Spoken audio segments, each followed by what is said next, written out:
to help me out there. Appreciate it. Thank you guys all for coming today. If you can, this topic is optimizing the ride, how manual wheelchair configuration enhances function. So if you are in the wrong class, just stay anyway. And I'm Jennith Bernstein. I'm a PT and a clinical educator, and I work full-time with Permobil. And I'm Devon Doebele with Max Mobility. Are you able to hear me? Just checking. No? You need a little volume? Volume. Okay, so I'm Devon Doebele with Max Mobility. I'm a full-time employee with them as well, doing sales and education in the U.S. I think you're on now. I heard double.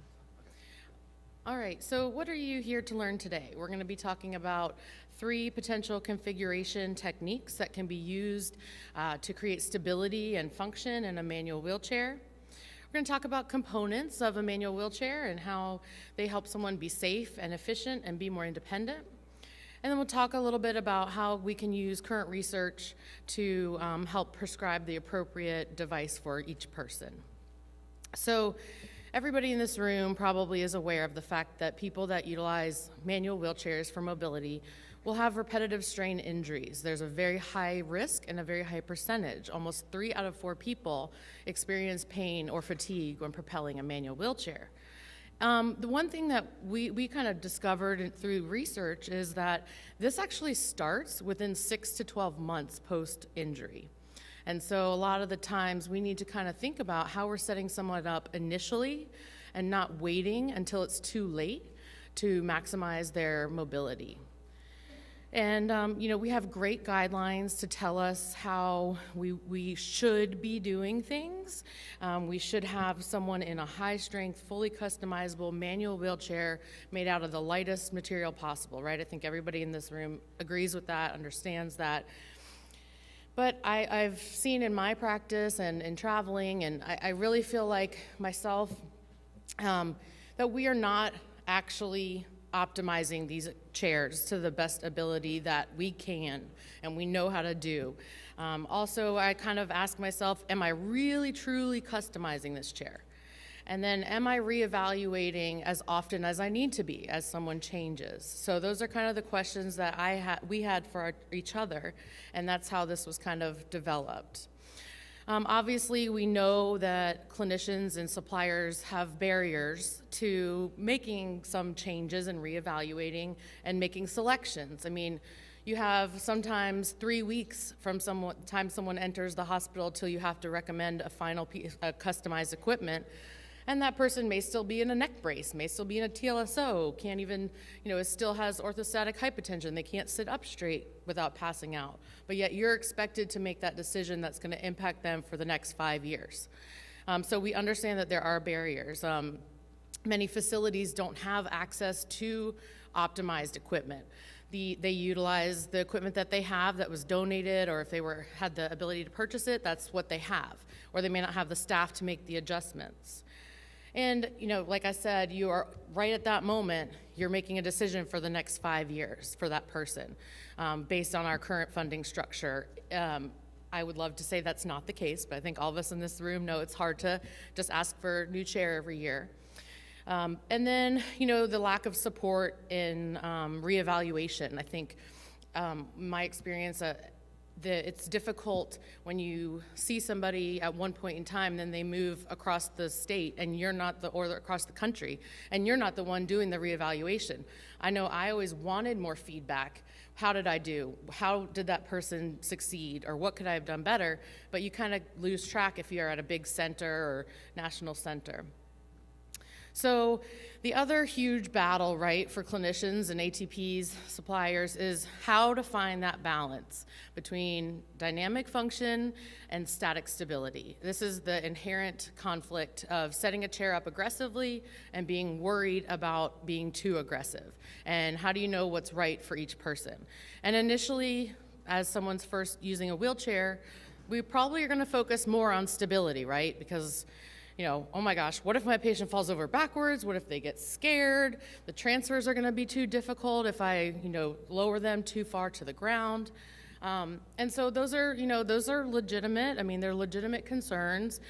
But we have to kind of think about, and you know, the reality is, and this is from Dr. Spriegel's work, he always says, maneuverability and stability are inherently conflicting, are in inherent conflict. There you go. And so, you know, there's not any one answer for each person, but we hope today you can kind of see maybe where you can start tipping that scale more towards function, but we understand that there's always a specific balance. But we also know that when a person does not have initial optimization of their wheelchair, it can lead to pain and dysfunction. So we need to do everything that we can to support that. So let's talk about efficiency and effectiveness. Would you say a Dodge Neon is an effective means of mobility for driving? I mean, it has 4 wheels, it has a steering wheel, right? It gets you from point A to point B.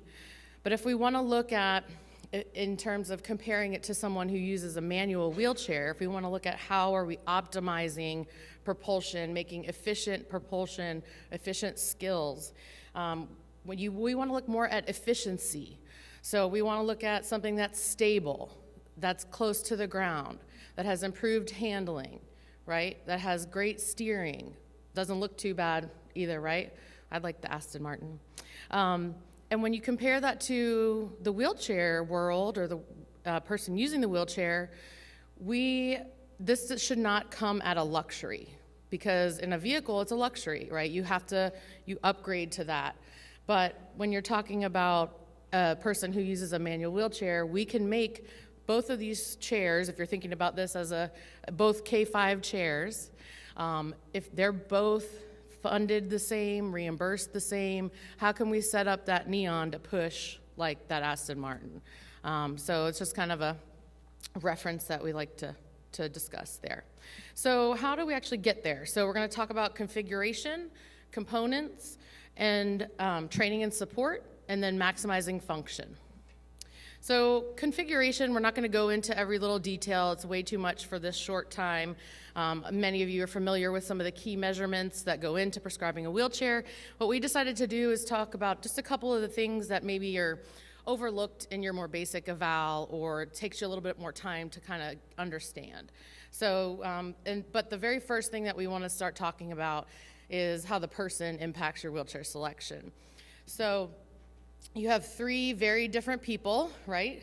3 different body styles, slight age difference, not much, and then different postures, different medical comorbidities, different injury levels, and yet you're charged with setting all 3 of these people up to propel optimally in the best chair that they can.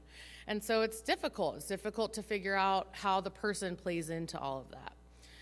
And so the first thing we're going to talk about is seat width. So we look at this picture, and I'm sure all of you guys can kind of see some of the discrepancies here. This young lady, her name's Anna Claire. She said I can include her. She wants to be known.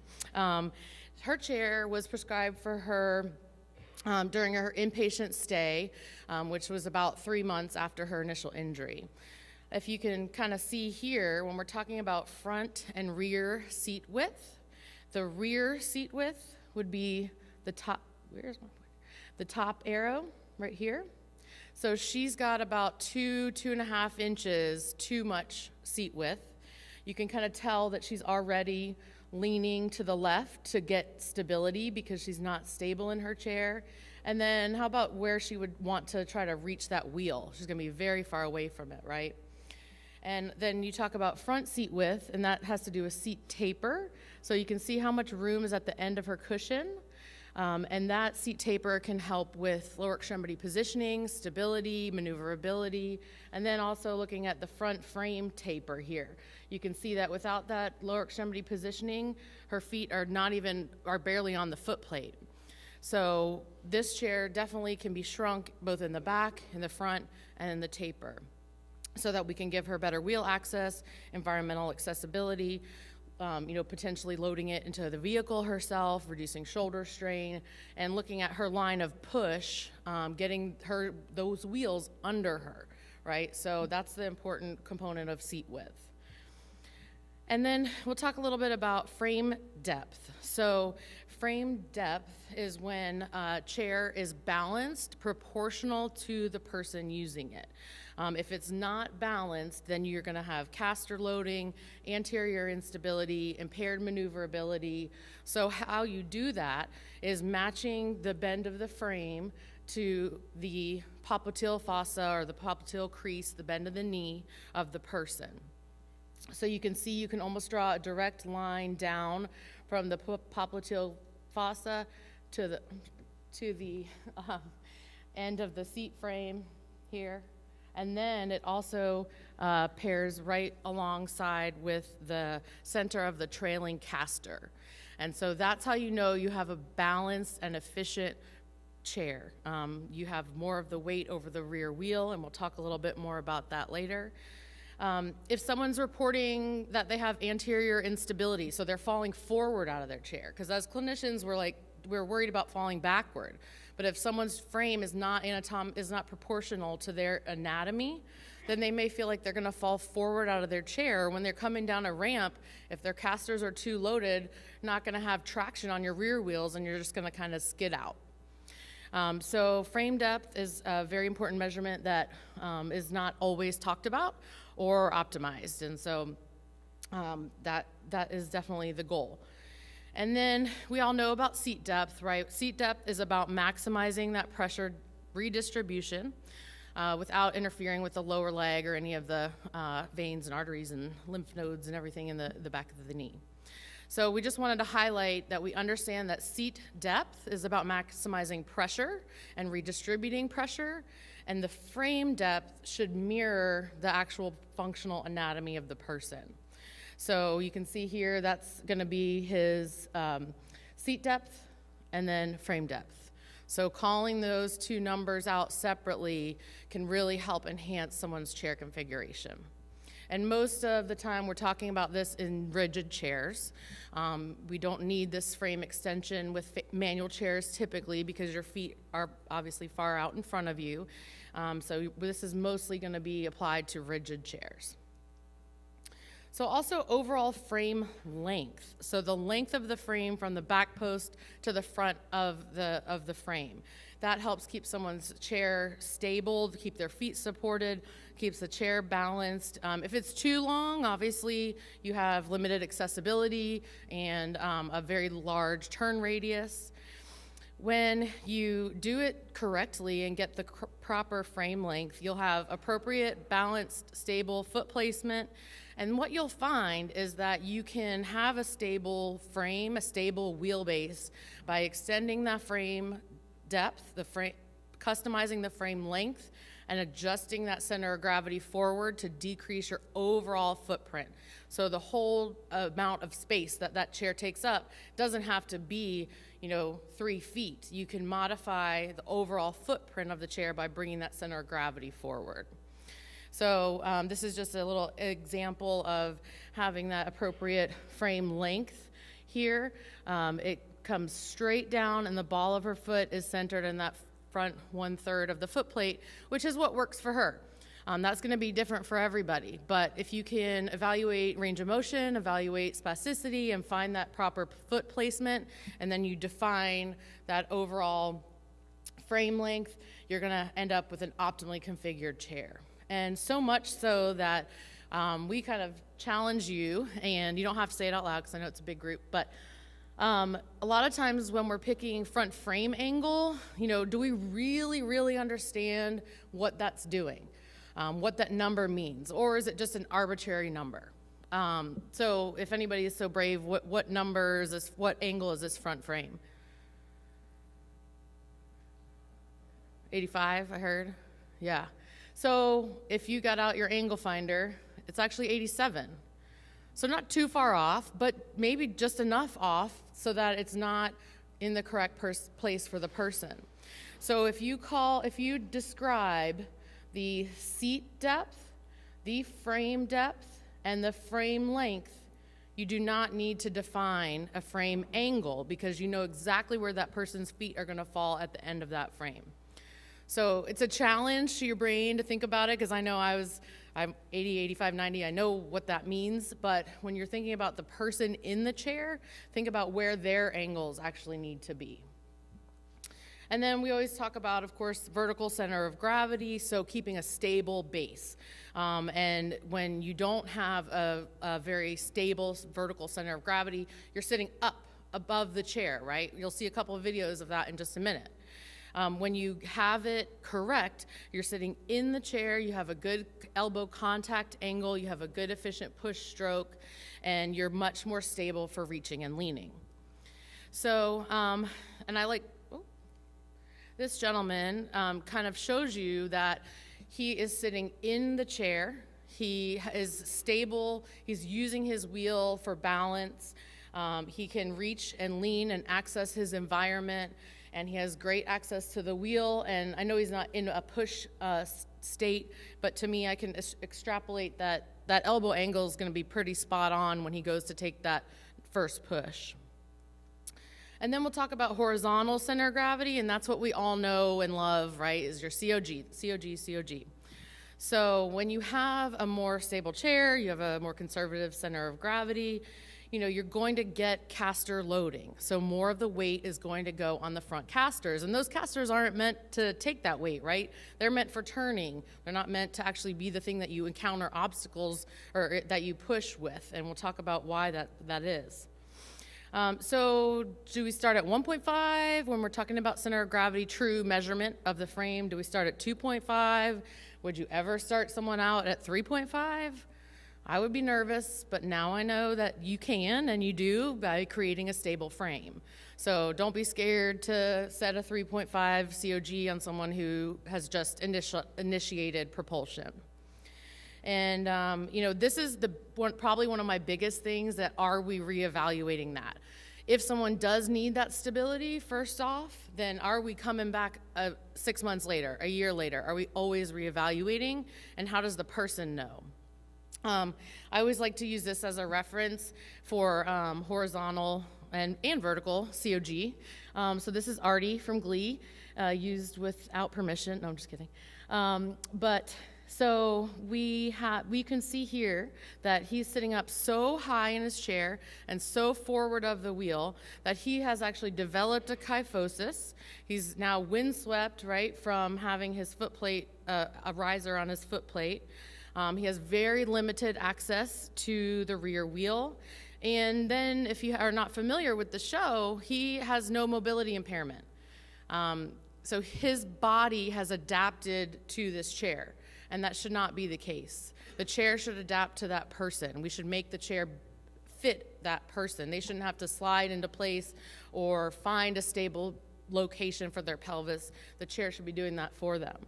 And then just to kind of talk about this young lady who does use a manual wheelchair for mobility, and you can see where her center of gravity is. I mean, obviously you can see all the measurements are very customized to her, and then compared to the way that they have his chair set up is a very dramatic difference in that horizontal center of gravity. So she's gonna be quite a bit more functional. He's gonna get around, but he may not be optimized, and he may have long-term consequences of that. Shoulder pain, postural changes, skin impairment.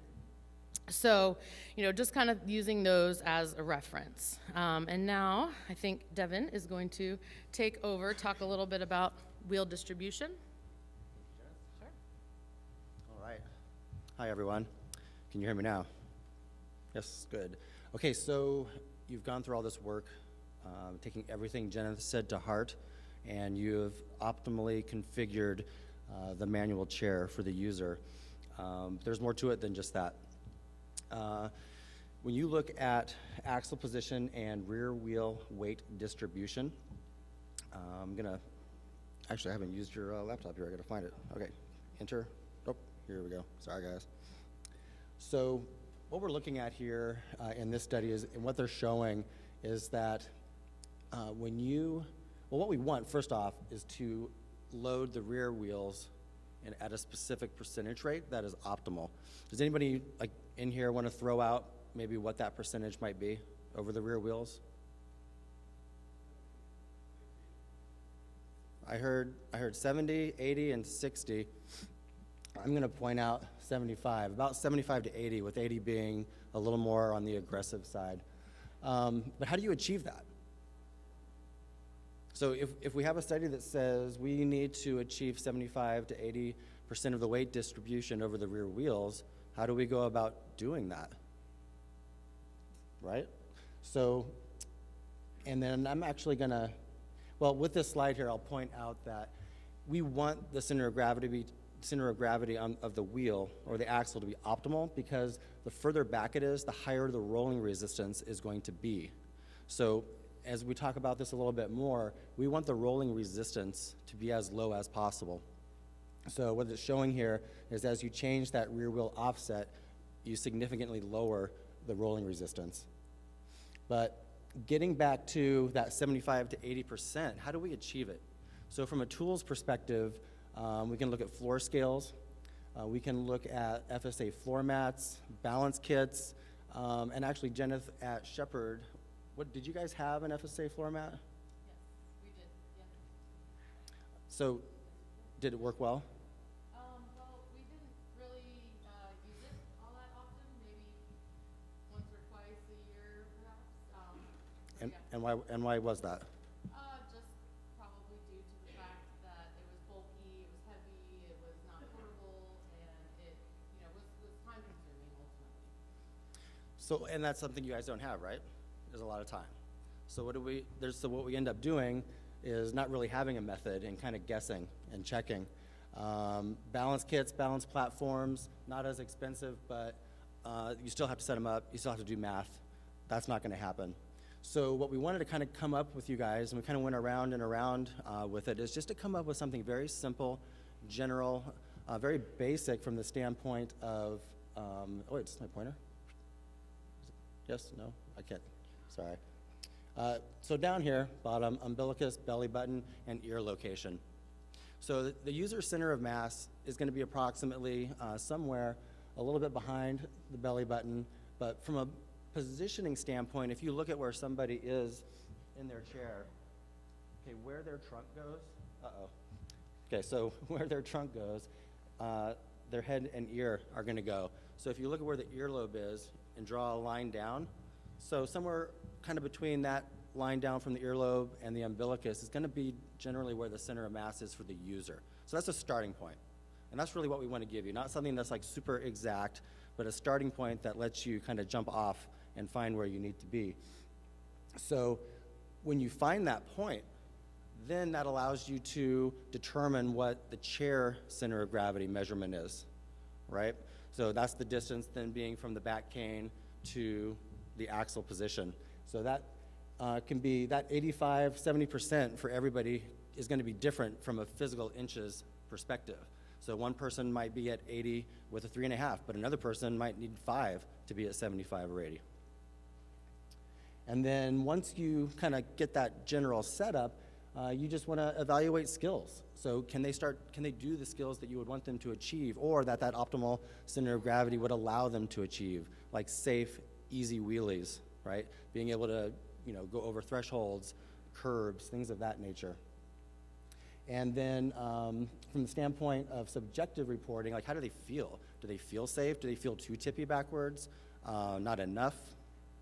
And then the perceived effort of the user. So in doing all of these wheelchair skills, do they perceive it as being difficult and hard, or easy and effortless, which it should be. And now we're gonna talk about components a little bit. So after all this configuring that you've done, there's still more optimization that can be done. So first we're gonna talk about rolling resistance. So what impacts rolling resistance? First and foremost, we have surface interaction. So hard, smooth, and then you've got everywhere we've been walking around here, like this really plush, thick carpet. Anybody who's pushing today on this carpet enjoying it, by show of hands? No? Yeah, I just can't really see out there. And then the materials of the tire. So ultimately speaking, you want your tire to be as hard as possible. So the softer the tire, the more rolling resistance you're gonna have. And then from the standpoint of best, that's gonna be your pneumatics. You're gonna have your high pressure pneumatics. Then after that, your solids. And then last and worst, I would say, is your pneumatic with airless inserts. Another thing to consider is tread profile. The lower the tread profile, the lower the rolling resistance. Next, the weight of the tire. So increased material weight leads to increased deformation. And then the higher the deformation you have, the higher the rolling resistance you have. And a really key point here that I want to point out, solid tires are significantly more affected by load increases than are pneumatic. And what that means essentially is, by load increase, I'm talking about the weight of your user / chair, but ultimately the weight of your user. So the more weight we have on solid tires, the harder it's going to be for them as they get heavier versus being on high pressure pneumatics. So impact, what happens when it's optimal? So lower rolling resistance facilitates longer coast times being that time in between pushes, resulting in fewer pushes. Lower weight decreases the initial force to overcome rotational inertia. So if I'm at a dead stop, I have to get myself going, right? And that requires force. The lower the weight we have, the less force I have to exert in order to overcome that rotational inertia, which results in less force and energy expended by the user. And that's something they're going to do several times a day, right? So getting ahead of myself a little bit, I just want to point out that a lot of the time, the mobility in a chair during a day is lots of short bouts of effort, so lots of starting, which is the hardest part. What happens when it's suboptimal? We've got a higher rolling resistance, which requires more push frequency, less coasting, and more force and energy exerted by the user. Don't know if you guys know this or not, the average wheelchair user pushes 2,000 to 3,000 times a day. That's something that we would like in an optimized setup to reduce. The reason why is because, as Jennith said at the very beginning, is we have an epidemic. As we sit in this room, nearly 3 out of 4 manual chair users have some degree of upper extremity pain and or fatigue from pushing that significantly limits their independence and mobility-related ADLs. So earlier occurrence of overuse syndrome and early entry into the 3 out of 4 club, as I'd like to coin it now, is what happens with a suboptimal setup. All right, so just to give some examples of like what your good, better, best type scenario might be. Starting with best, we have our really high PSI. Some examples of that on some of the order forms you guys are very familiar with would be your Schwabes, the ultralight, or I should say the Schwabe 1, ultralight, superb, traction, wet or dry. There's no tread on that, but it has great traction. And it's very light, has a very extremely low rolling resistance and puncture protection. Now, we're talking about optimizing rides, right? And we're not so much talking about people saying, oh, well, I don't want to have maintenance on my tire, or I don't want to have to worry about putting air in my tires. We know that a lot of folks have an aversion. What we just want to communicate to you guys is if you do have the ability to optimize, we're just kind of trying to point out like how you can get to that point. But in all of my years working with folks who were insistent on having a solid tire, I would always try to compromise with them with this guy here.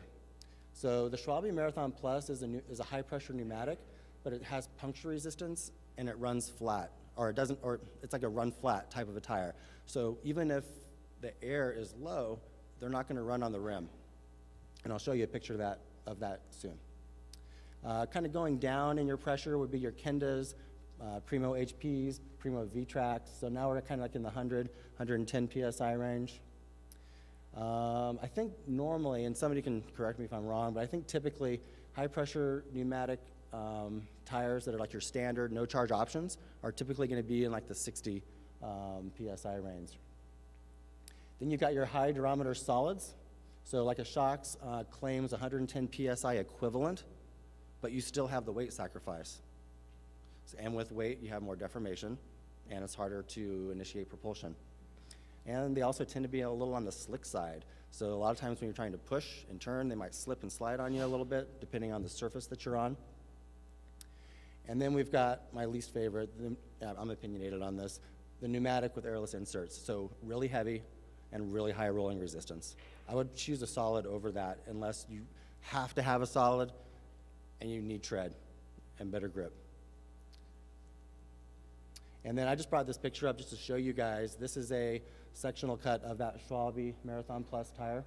So they have a special foam that's essentially lined on the inside, which makes it puncture resistant and allows it to be run flat.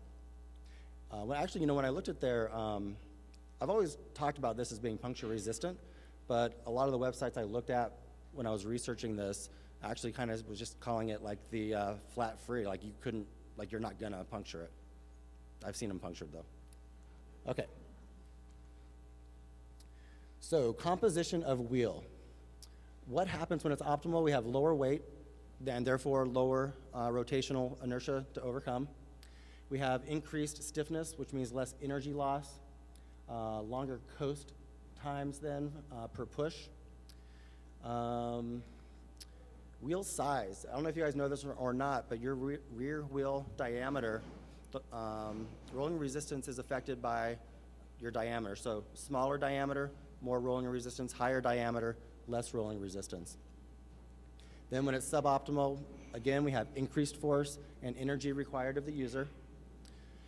Less force from the rider is translated to distance propelled, and therefore we have increased pain and fatigue. Okay, a couple of examples of wheels. Again, good, better, best. Your carbon fiber wheels are going to ultimately be your lightest. Like the Spinergy carbon blade comes in at about 1.25 pounds. One thing I want to point out here, though, is that there are ultra-lightweight aluminum wheels that are much less expensive, therefore easier to get from a funding perspective. But the weight distribution is really important.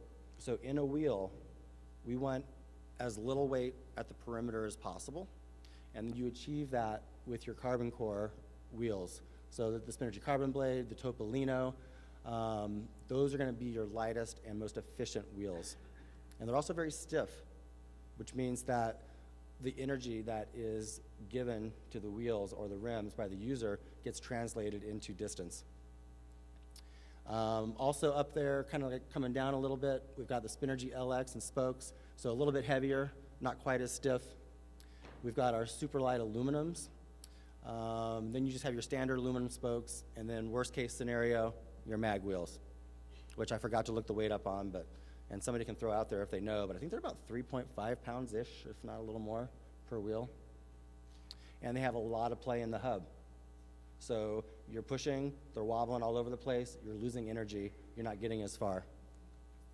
We're just talking about standard mag. Yep, just a standard mag, which we're all familiar with, I presume. Okay, this slide is a little busy here. So people tend to perform short bouts. We talked about this earlier, of pushing during daily activities where that rotational inertia is most impactful. That's why we want the wheels to be as light as possible. In one study by Caspal, they essentially looked at multiple configurations of components and kind of looked at like what's your best case scenario and like what's your worst case scenario. They achieved about a 28% lower rotational inertia with pneumatic tires on spoke wheels with a forward axle. So remember, axle position also contributes. And then, let's see here, with center of gravity held at 5.25, rotational inertia is 14% lower based on components alone.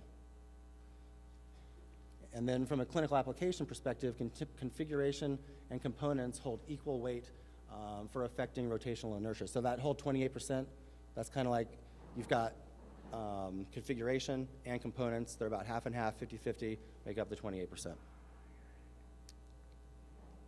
Okay. So just going to preface this slide by saying that we're not really looking at the wheelchair configuration so much as we are the components, but we do have a wheel access issue. But the wheel type, heavy mag. Tire type, pneumatic with airless inserts.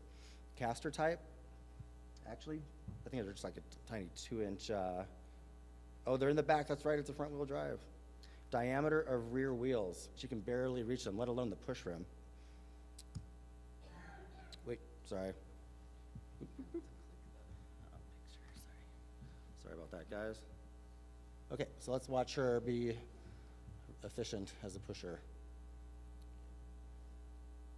So unfortunately, this young lady, correct me if I'm wrong, ended up going to power. Yes. Because they did not achieve efficient pushing here. But I would wager to say that with a different configuration and a different setup, she could have been independent. Oh, stay closer to the mic. Okay. Now, taking that, we have a couple of other little guys here that are going to be a little bit different. Much larger rear wheel diameter. Much smoother push, much more efficient. You know, that rock star move at the end of the hallway for sure. And you'll see that he has the increased coast time, so he can actually take his hands off the wheels for a couple seconds and keep going, whereas I don't think you would have seen that with the other young lady. As soon as her hands came off the wheel, she was stopped. And now this little guy, Good. So yeah, I just want to just show you guys this guy, because I mean, is he having fun? And there is music if anybody wants to hear it after, but is he having fun or what? Like, he is using his chair, he's scooting around, and he can pop wheelies. And I think that's something that in that previous configuration, you know, we're not setting someone up for that long-term functional solution. So Wyatt, thanks you for watching his dance moves.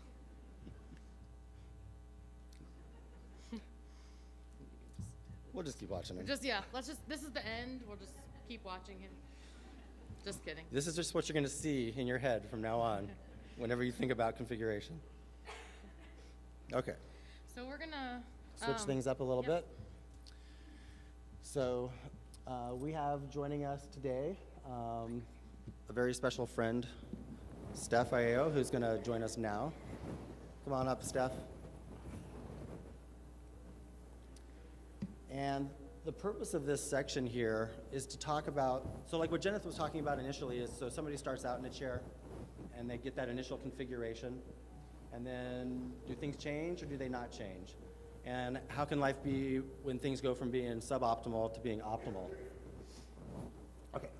Got it. All right, cool. So we always like to use clinical applications, but we were fortunate enough to have Steph join us to actually provide that information for you. So, can we make sure this? I have a mic. Oh, on. you have a mic. Yeah. Is this guy working? I am having all the mic luck today. I'll just do it. All right, Steph, Yes. introduce yourself. Hi, everybody. I'm Steph Aiello. I'm a C5, 6, and 7 quadriplegic. And Steph, this was just a little bit of background, some facts here for her, but in this initial setup of this chair that you had, talk to us a little bit about some of the challenges, concerns, issues that you experienced in this setup. And this is your first chair setup, right? Yes, this is while I was still in rehab. This is my very first chair. As you guys can see, my feet are falling off of the foot plate, which would drive me insane because I couldn't reach forward and grab my feet and pull them forward at the time. It was extremely wide as well, and the back was really, really high for me. As you guys can see now, I have a really low back, which may be something that I needed at the time, but it didn't give me a chance to be more independent with it, because car transfers, I can take apart this chair and put it in a car easily, but with something like that, it's much more difficult. So I would say that those were probably some of my biggest challenges with that. Okay. So when did you know you needed a change to your chair? I knew I needed a change when I was hanging out with more people like myself. I decided to get more involved with my community, and I started seeing that everyone else had more slimmer, more fitter chairs to their body. And not only did it look better, but they were just significantly faster with pushing than I was. And yeah, so just hanging out with new friends and making new friends and being more involved with my community, I knew I needed to get something that was fitted more properly for me. But what's interesting here, or I kind of want to point out, is who is it that she's learning this from? From people who've been in a chair for quite a while. Versus? Newly injured people. Okay. How many chairs have you had in 6 years? Sorry, they tied that to my hair. I have had 4, so I've been very, very lucky, but I've had to purchase them out of pocket because, you know, insurance doesn't pay for them, and every time I got a new chair, I was like, okay, this is what I need now, this is what I need now, and I kept trying to make more and more improvements because I wanted to be as independent as everyone else that I saw. So fast forward, 4th chair. We're down to a 15 wide by 16 deep with seat taper, vehicle transfers. How long did it take you when you started doing vehicle transfers versus now? I started doing vehicle transfers on my 2nd chair, which was significantly bigger. It was kind of similar to the other one. It used to take me 45 minutes, and I can do it in 3. And then, just from the standpoint of, so you do use a smart drive. Yes. What do you use it for? I do it, I use a smart drive. So, well, let's start off by saying I have really bad tendonitis in my left arm. And so that helps with that because I don't have the pain and I don't have to put all the icy hot and everything on it at night as often.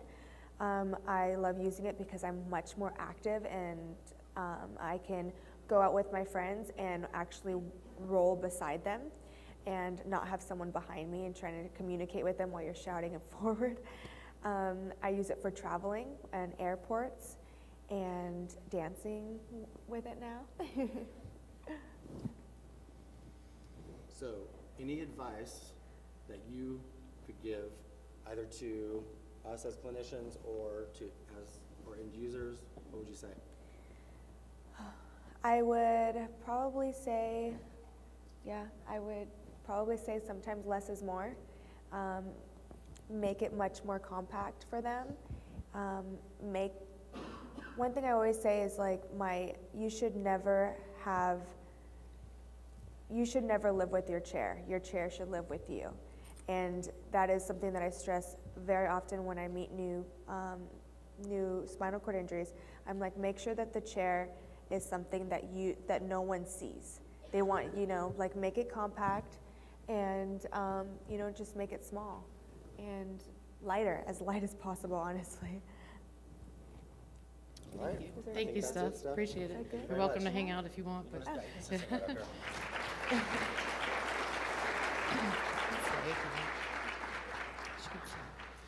So, we felt that Steph's information for us as clinicians and educators was very, very, very valuable. So we took a little bit of time and sent out a survey as well to find out more information. And if, since Steph did have the access to all different equipment, we wanted to see if that was consistent. So this is just kind of what our survey said, that we were just asking for feedback from riders that we can educate clinicians and suppliers on how to optimize their chair. Took about 3 to 5 minutes. We used a listserv from Ty Light, Max Mobility, and then also we had our peer educator Steph here send out that on her social media so that we could get as many responses as possible. Everything was anonymous, but we did get a couple people that reached out to us asking. I got a question about a shower chair and, all kinds of random questions. So we tried to address that as best we could if they reached out to us. There's no incentive, it's all voluntary, and something to kind of notice, because based on the client population that we selected, if it's from a Ty Light listserv, we're expecting they're in the Ty Light, they must be pushing great, have no barriers, do whatever they want, right? Because that chair is optimally configured for them. But that's not that you may see, that may not be necessarily the case, which kind of proved to us that we can provide this great equipment that has potential, but let's get it to that top potential. So satisfaction with stability of the chair. So when we look at this, 52% of people are satisfied with the stability of their chair. And we purposefully did not define stability. We wanted to just kind of see what the responses were. But that's a pretty high percentage of people feel stable. So there's different meanings of stability. We want someone to feel like they're in their chair and they have control over their chair. but you'll see that most of the time stability means rearward or horizontal center of gravity, and that you have a rearward center of gravity. So we'll kind of see how that may tie all in together. And then we had 51% of people said that they felt safe in their manual wheelchair. So if you didn't feel safe in your vehicle, would you drive it? No. You know, a lot of people do not feel safe in their chair, and that should not be the case. And then we looked at my favorite new word is comfortability. And we wanted to look at a couple of specific tasks. We couldn't include all of them for sure, but we had 38% of the people who felt extremely comfortable reaching for objects. So if you need to go grab your phone right now, how comfortable do you feel reaching for it? Pretty good, right? But if that's, you know, a situation where someone is relying on their wheelchair to provide them with that comfort and that stability, they only feel extremely comfortable 38% of the time. And then pushing flat surfaces, which is kind of, 67% felt extremely comfortable. So, we felt like that's a pretty good number. But what about these other, 30 people that are 34 people that, they don't feel comfortable even pushing on level surfaces. So that means even, getting to the bathroom, they don't feel comfortable doing that. Or just going to the kitchen to get water, they don't feel comfortable doing that. And then opening doors. The biggest number here to me is that 34% of people only feel somewhat comfortable opening a door. And we do realize that this survey, you can't rule out any kind of physical impairment or level of injury or medical complication, and we understand that some of this can be related to their level of injury or their amount of just physical impairment. But still, the fact that 34% of people only felt somewhat comfortable to open a door. Like, your world should not have barriers like that, right? If we can change that number through wheelchair setup, even just a little, we know we still have the other personal influences, but we would like to get that number a little higher. Now, performing a wheelie. So 36% felt extremely comfortable performing a wheelie. And I think everyone in this room understands that that person, in order to really have maximal independence, needs to feel fairly comfortable performing a wheelie to navigate different terrain. And then, to me, all these other people that said extremely uncomfortable, somewhat comfortable, I guarantee they're probably not doing it, right? If you're not extremely comfortable in a task that you're doing, you're probably not going to do it that often. And then this had a lot of variability into it in terms of navigating uneven surfaces.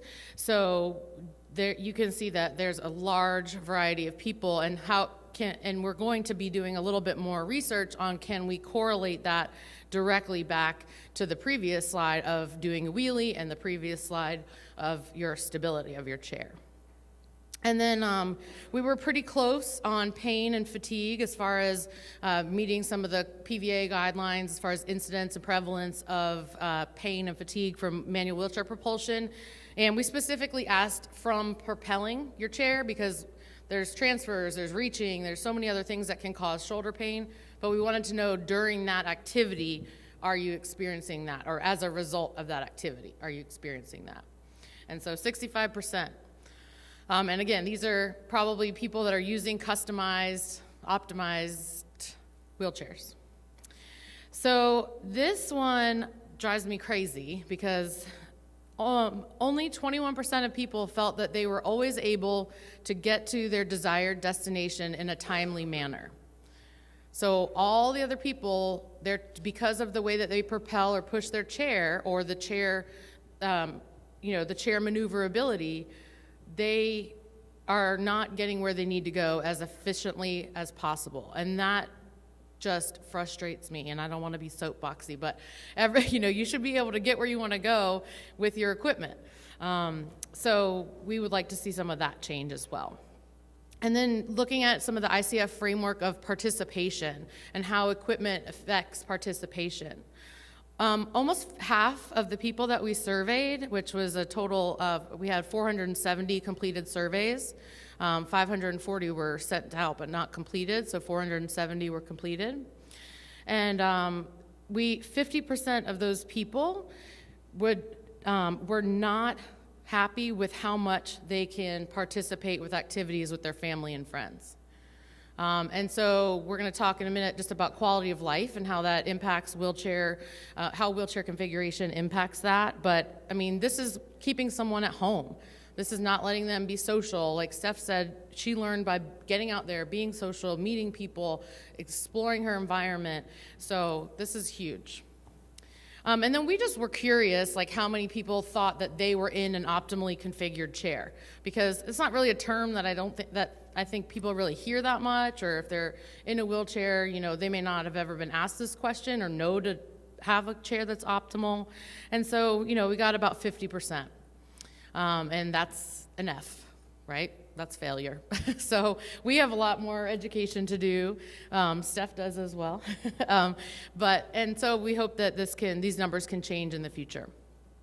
And then we just wanted to ask kind of an open-ended question of what it feels like to someone that's using this chair, that's riding in this chair, when you feel like it is optimally configured. So if yes, then what? And people said it felt effortless. It felt like an extension of them. They didn't even know it was there. And these are quotes from the survey. I forget that I'm in a wheelchair and that I'm simply on the shorter side of life, but yet it is full and all within reach. Dramatic pause. Okay. So what does this really tell us? What I hope that you've heard is, although there is that inherent conflict between stability and function, I hope that you've heard that the dynamic function does need to have a little bit heavier weight when you're configuring and selecting your components for your chair. Jennith, if I can jump in. Absolutely. For a second. What we want to look further into with respect to that survey, remember in the beginning, we had a really high occurrence of those users saying that they felt really stable in their chair. But then when you got to functional activities, uneven surfaces, a much lower percentage felt comfortable doing them, which kind of like lends us to believe that most likely they are on the static stability side, or further on the static stability side than on the dynamic function side. Thank you. So we can't leave out training and support, right? Training is huge. I mean, if you don't know how, even if you have the best components and the optimally configured, if you don't know how to use it and nobody taught you and you didn't learn, then it's for naught. So, we need to think about how does great wheelchair skill training combine with great wheelchair setup? What do you look for when you need to adjust? And Devon gave you one of those tips about using the ear over the center of gravity of the chair as kind of that initial starting point. What might your clients be saying? You kind of heard that from Steph and from the survey.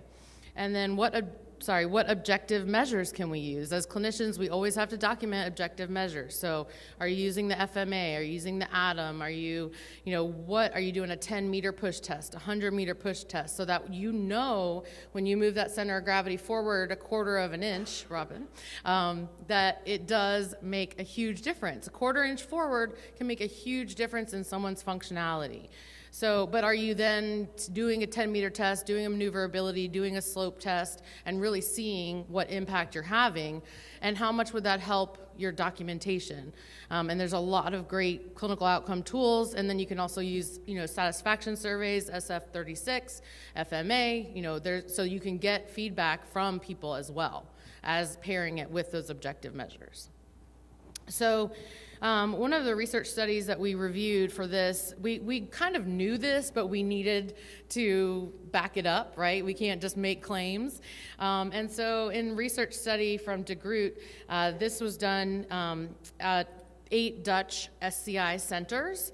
Over 100 people were interviewed, and what they found is that people that use manual wheelchairs, when someone was more satisfied with the performance of their chair, they had increased levels of activity. And that makes sense to us, right? But when you're talking about a person who needs it for mobility, if you reverse that and you have less satisfaction, that means you're going to be less active. And we know what happens when someone is not active, when they stay in bed or when they feel confined to their home.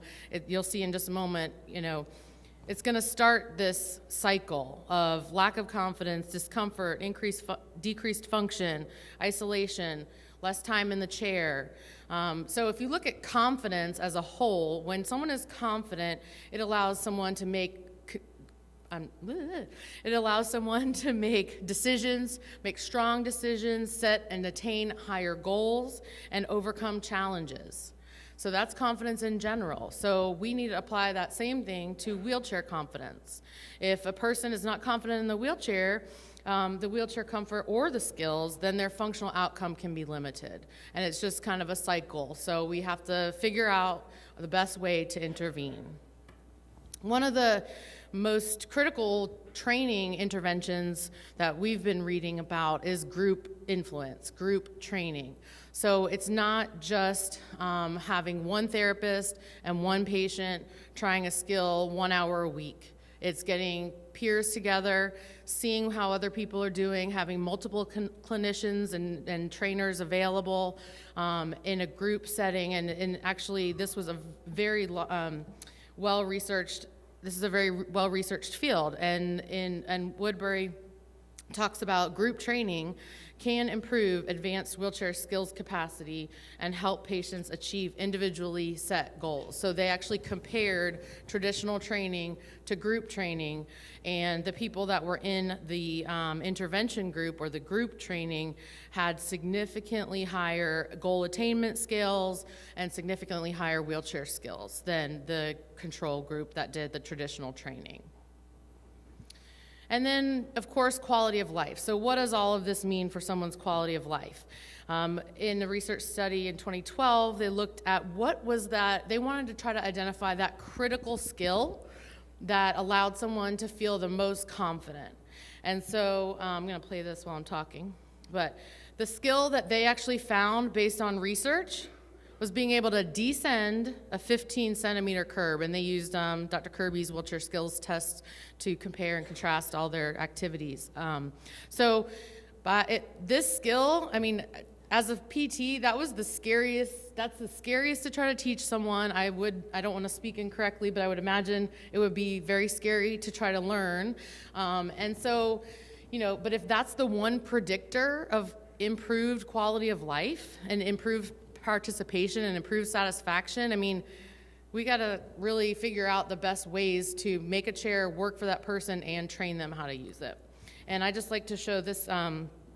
So this gentleman, Martin Vogel, he is a beautiful artist. And so if quality of life is being able to do what you love, no matter your circumstances, and creating beautiful artwork through your wheelchair, then I think he's really achieved that. And that was him in the video, and these are his paintings. So he's really able to achieve that maximal quality of life that he's looking for. And then coming to kind of down to a close a little bit here, when we talk about the impact on function, because that's what we have to justify, right? We have to say, what kind of functional difference is this making in someone's life? There's a concept that I'm not going to try to pronounce the last name, but this wonderful author has done a lot of studies on, and it's a concept called life space mobility. Have any of you guys researched that or heard that term before? It's kind of new to me, so I thought it was neat. It's a really great way to describe how a person interacts with their environment. It's not just, and just to throw this out there, this is a Canadian study, so they value what happens outside of the home versus some of our funding sources here in the U.S. So they were able to look at, what does movement around the home look like? What is going into the neighborhood, in town, out of town, all the different geographic regions in which someone travels. And what they found was when someone had high self-efficacy, they have much improved life space mobility. And they tied that into what allowed someone to have high self-efficacy. And it was almost entirely related to wheelchair skills. So, when we talked about our survey, and we were still in process of analyzing that, we talked about we can't eliminate physical impairments. We know it's inherent. But this research showed us that regardless of injury, regardless of complications, regardless of what was happening in their life, if those wheelchair skills were not where they wanted or needed them to be, that was the biggest influencing factor in their life satisfaction and daily function. So, all this is great, but how do we apply it, right? So we really wanted you guys to have some strategies when you left here, how, to apply this information. So looking at skill training, we talked about group skill training. You guys can all start a community skills workshop at your hospitals or at your centers, pair with your therapist and get a community skills training, do a volunteer day. You can use video feedback, someone being able to see themselves doing these tasks, seeing an expert, like the gentleman we showed going down a 6-inch curb, that shows that that skill is attainable, and then videoing that person as they complete the skill if you need to tweak their technique at all. It can be very helpful. Using peer educators and peer mentors. You can, many model centers have peer support programs where you can, arrange some training sessions with them or have them come to your community skills day. Be assertive. So I bet if, many of us in here, starting someone in a chair at a 3.5-inch center of gravity, their first chair, I know I would be hesitant prior to having this knowledge. And now that I've done the research, I've seen it, I've experienced it, I'm starting people out at 3.5 inches of center of gravity because I know that creates an optimal performing chair, and I know that in 6 months, someone can develop pain and dysfunction in 6 months. So if I wait too long, I'd rather you use anti-tip bars and put that center of gravity forward than get rid of your tip bars and have a super, super stable rearward chair at 1-inch center of gravity. Listen to your clients. What are they saying to you? What key words? Smooth, effortless, feels like I'm not using a chair, no limitations, no barriers, right? Listen to what they're saying. If they're not saying that, figure out how you can get them to say that. Definitely try different chair setups. I mean, Steph had the fortunate opportunity to be able to self-pay, which is not, I shouldn't even say that's fortunate because you shouldn't have to. But, she had 4 chairs. But if we had the ability to get good equipment that we can modify and take our time, which I know we're limited in, but make small changes throughout, every week, if you're in an inpatient setting, every week evaluating that as your goal. You're not just looking at transfers and bed mobility because you are doing bed mobility 10% of your day. You're pushing your manual wheelchair 90% of the day. So that needs to be a weekly goal, reevaluated, and trying multiple setups. Excuse me. Again, using Devon's tip and that we've been talking about and researching about using your ear and the belly button relative location to really get the person's center of mass over the wheelchair center of gravity. And then, of course, always learning from past successes and past limitations that you may have learned from. And I know I learned the most from my mistakes, and so it's okay.